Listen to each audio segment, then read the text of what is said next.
Bruno Cotrez, est-ce selon vous une rentrée périlleuse pour Emmanuel Macron et la chef du gouvernement Elisabeth Borne? Oui, c'est une rentrée dans des conditions extrêmement difficiles. En fait, l'horizon devient de plus en plus complexe, de plus en plus, le brouillard s'épaissit de plus en plus. On a beaucoup de mal déjà à voir quelle est l'épine dorsale du mandat d'Emmanuel Macron, ce deuxième mandat où il nous a promis une nouvelle méthode de gouvernement, une priorité sur l'écologie. Mais depuis quelques semaines, tout le monde se pose la question qui est, mais dans quel ordre Emmanuel Macron va-t-il agir? Où est sa principale perspective? Et puis elle n'a pas convaincu Elisabeth Borne, là? Elle s'inscrit très clairement dans le droit fil des déclarations du président. Lorsque le président a dit il y a quelques jours c'est la fin de l'abondance, c'est la fin de l'insouciance. Donc on voit une première ministre qui reprend très clairement à son compte. Il y a une quinzaine de jours, le commissaire européen Thierry Breton s'était voulu rassurant en disant on a nos approvisionnements, on a refait nos stocks déjà, mais il ajoutait je ne suis pas inquiet à condition qu'on fasse des efforts. Donc c'est vrai qu'on voit là... Justement, pardon de couper Bruno, on parle aujourd'hui de rationnement, c'est un terme qui est quand même pas anodin. C'est un terme qui est tout sauf anodin. Il rappelle, au fond, on a le sentiment de revenir à l'après-guerre, aux années 50. Alors, un peu plus récemment, dans les années 1970, lorsqu'on a eu les premiers chocs pétroliers, on faisait ce qu'on appelait à l'époque la chasse au gaspillage, qui était une communication gouvernementale. Là, on est dans quelque chose qui est à la fois plus inquiétant, plus dramatisant, avec des mots qui sont utilisés par les deux têtes de l'exécutif. Mais à bon escient selon vous, ou est-ce qu'il y a une forme d'exagération? Parce qu'on peut avoir, quand on est téléspectateur, les deux sons de cloche en disant, bon, oui, il y a des augmentations de prix, il y a des risques de pénurie, mais là... Voilà, c'est le dosage qui est très difficile. Les gouvernants sont dans leur rôle en nous disant clairement les choses. Rien ne serait pire que de se réveiller un matin en disant finalement ils ne nous ont pas dit. Ils prennent le devant, oui. Ils sont dans leur rôle de le dire. Par contre, c'est vrai qu'on a en France un climat de l'opinion publique qui, d'une manière générale, est un climat qui est marqué par beaucoup d'anxiété sociale, justement, Jean-Luc Mélenchon, beaucoup de pessimisme.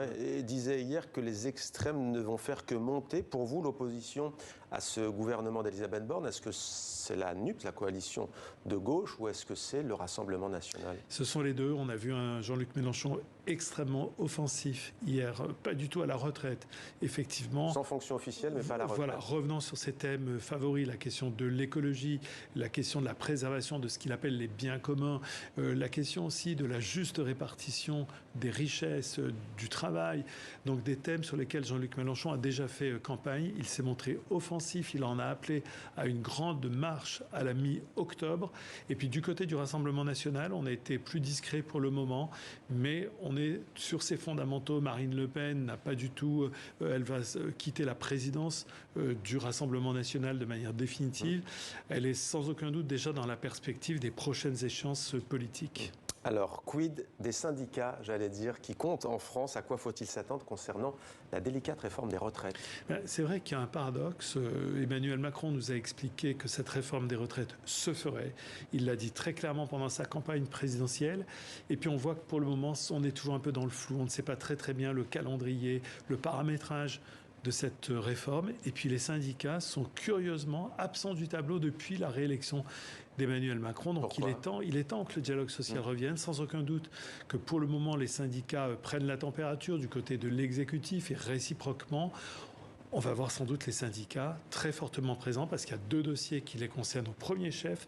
Il y a la question de la réforme des retraites et il y a la question de l'indemnisation du chômage, avec sans aucun doute beaucoup de tensions à venir entre les syndicats et le gouvernement. Et il y a aussi quelque chose qu'on n'a pas encore dit, c'est que pour la première fois dans l'histoire de France, un gouvernement n'aura pas une grande marge de manœuvre pour appliquer ces réformes. Comment va-t-il procéder? Tout l'espoir du gouvernement, c'est d'arriver à séduire de temps en temps des députés de la gauche, par exemple, sur des réformes de société. Au tout début de l'été, le député président de la commission des lois, Sacha Houlié, est revenu sur le thème du droit de vote des étrangers aux élections locales, en particulier. Il y a la question de l'avortement aussi, inscrire dans la Constitution. Ce sont des perches qui sont tendues très clairement à la gauche. J'ai bien peur pour le gouvernement que ça ne marche pas vraiment. Pour le moment, l'opposition, en tout cas du côté de la gauche, est vraiment dans une posture d'opposition assez forte. La France insoumise est vraiment dans cette posture très fortement. Et pour le moment, les socialistes, les écologistes, les communistes suivent cette posture d'opposition. Et du côté du Rassemblement national, on ne fera pas cadeau, évidemment, à Emmanuel Macron. Merci beaucoup, Bruno Cotrez, pour toutes ces explications sur le plateau de 64 minutes.